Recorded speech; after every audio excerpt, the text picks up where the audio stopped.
گزشتہ کل دوہرا لیتے ہیں، ریکیپ کر لیتے ہیں، اور یہ میں نہیں کر، آپ لوگوں نے نوٹس تو بنائی ہوگی سب نے جی، نوٹس بنائی ہیں ماشاءاللہ. چلیے شروع کریے، کیا کیا آپ نے کل کی نوٹس بنائی؟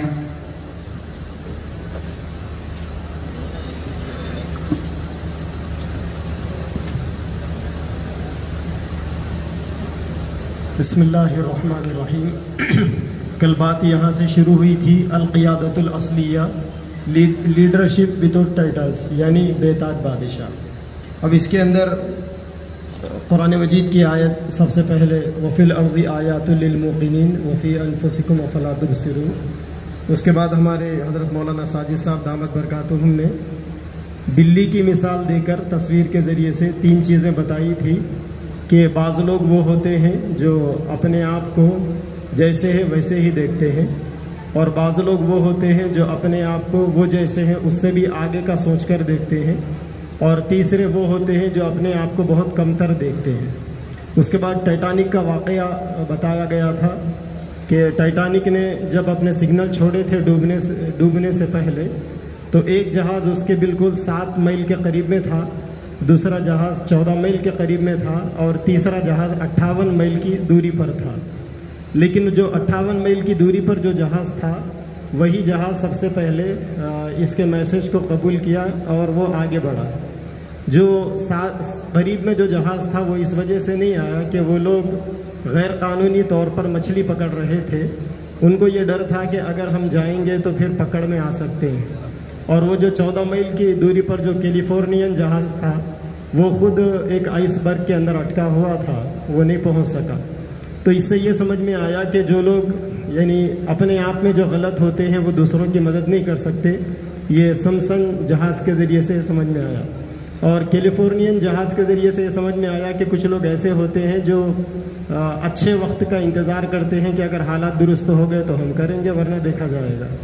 اور جو کارپیتھیا جو تیسرا جہاز تھا، اس نے حوصلہ بتایا کہ اگر آدمی کچھ کرنا چاہے تو کبھی بھی کچھ بھی وہ کر سکتا ہے. اس کے بعد وہ ماشاءاللہ. اب کوئی دوسرا مائک پاس کریے جس نے بھی نوٹس بنائے ہوں. مولانا نے بہت اچھے سے بہت ساری چیزیں بتائی.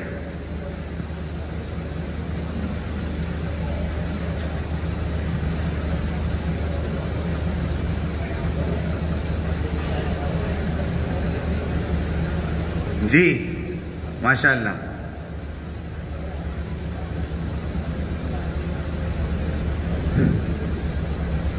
کل کے دن جو آپ سیشن دیے تھے اس کے اندر ایک لیڈرشپ کیسے وجود میں آتی ہے، اسے کیسے آگے بڑھانا ہے، اس کے آپ کو ایک یارڈ دیے تھے. وہ یارڈ کے ذریعے سے بتائے تھے. ایک چھوٹا سا بچہ تھا جو ایک جھاڑ درمیان میں اللہ کی واقعہ گر گئی تھی. اس وقت میں اسے ہٹانے کے لیے ہر ایک آدمی اپنے اپنے اعتبار سے سوچ رہے تھے، کوئی ذمہ داری نہیں لے رہا تھا.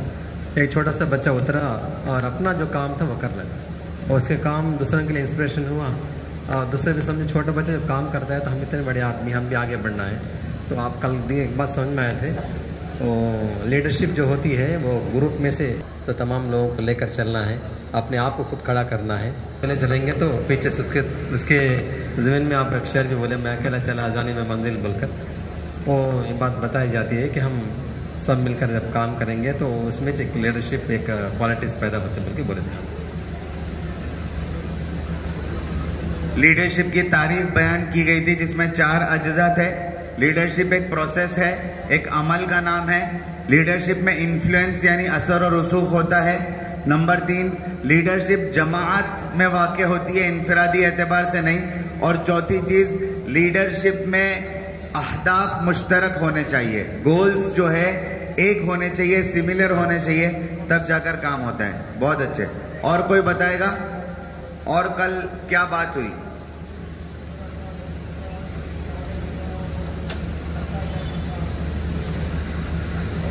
جی نوٹس اسی وجہ سے بنانے کے لیے کہے گئے تھے کہ آپ اچھی طریقے سے نوٹس بنا کر اپنے علاقے میں جا کر اپنے لوگوں کے درمیان یہ باتیں شیئر کر سکیں. جی السلام علیکم ورحمۃ اللہ. وعلیکم السلام ورحمۃ اللہ. کل کے سیشن میں یہ بھی بتایا گیا تھا کہ